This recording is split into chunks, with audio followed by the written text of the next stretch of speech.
You spoke earlier about family, and we're talking now about church. You spoke about parents um,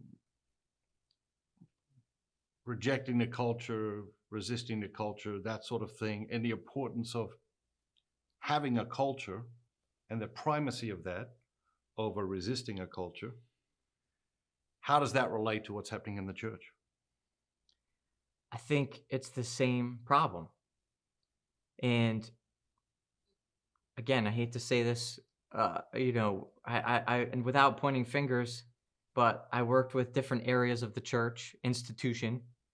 And unfortunately, I think even if you were to map out the actual culture, it's always interesting talking to an organization, a body, a family, and mapping out what they say their culture is versus what their actual culture is. If you were to interview the members of that organization and start to glean from that what their actual culture is.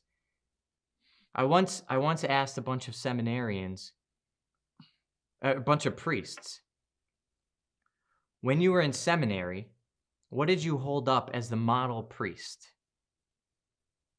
What were you taught in seminary is the model priest? And I asked about 20 different priests in different parts of the country. And I got a theme that came from over half of these priests. And I put it together in a statement of the model priest as the man who works harder than everybody else and complains the least. Hmm. That's the culture. That's the cultural mission statement of the church, of the priesthood. Now, if you ask any bishop, what's the cultural mission statement of your seminary, of your diocese, whatever, of course that'll never show up on paper. Right. But that's the problem.